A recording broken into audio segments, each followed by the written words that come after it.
Welcome back, gamers. So, my brother and I are making a horror game, and in the second last video, I made the house map because the last video was about my IGTC trip. But now it's time to make the texture for the house.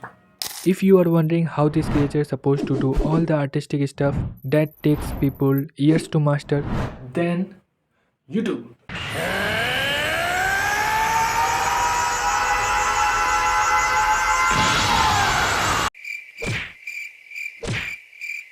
There are several ways to create textures. I could use Blender, start by UV unwrapping the model, then spend eternity connecting hundreds of different nodes to create textures. But Unreal Engine does not support these nodes, so I would have to bake every single map, diffuse, normal, ambient occlusion, roughness, metallic, and in 100 to 200 years, we will complete our game. The best way is to use Substance Painter. It does all the baking and editing for me, and I just have to make the textures by drag and drop, easy peasy. Now the house design I am making is not a modern type. Modern house does not look creepy. Old and abandoned house look creepy. But the event in the game happens in modern time, and the house, it was built by someone's rich old great grandfather. So the old wood, antique furnitures, rusty iron gives the player lonely and creepy vibe, which is perfect for a horror game. I searched about this house design, and the first thing I noticed, most of the walls are not painted. They are covered in wallpaper with beautiful patterns.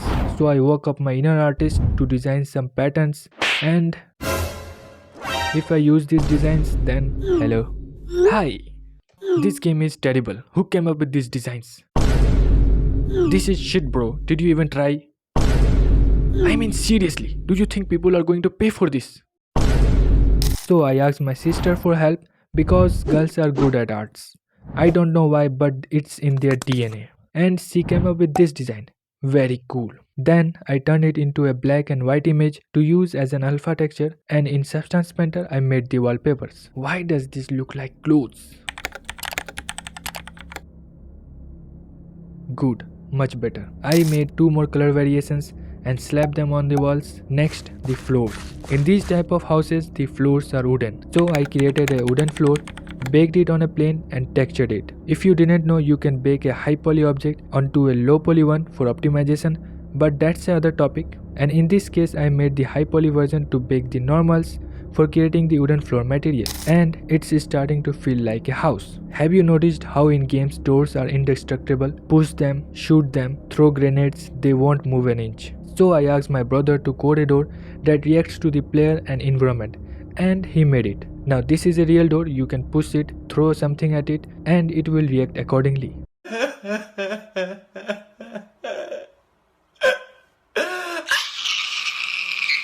Then I modeled the door design for the house, textured them, and boom, perfect. The walls feel too plain. In houses like this, you will see decorative panels at the top and bottom. So I designed some panels, and look at that.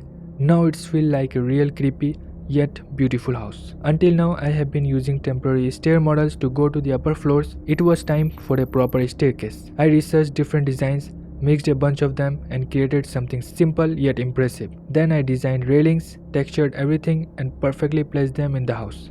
Beautiful. Finally, the house design is complete. Now my brother has to make the host AI and all the cool game mechanics like combat, item pickups and an inventory system. While he is busy with that, make sure to subscribe and like the video to give me motivation for working more on the game. See you in the next video. Bye. احمد محسن يا احمد يا محسن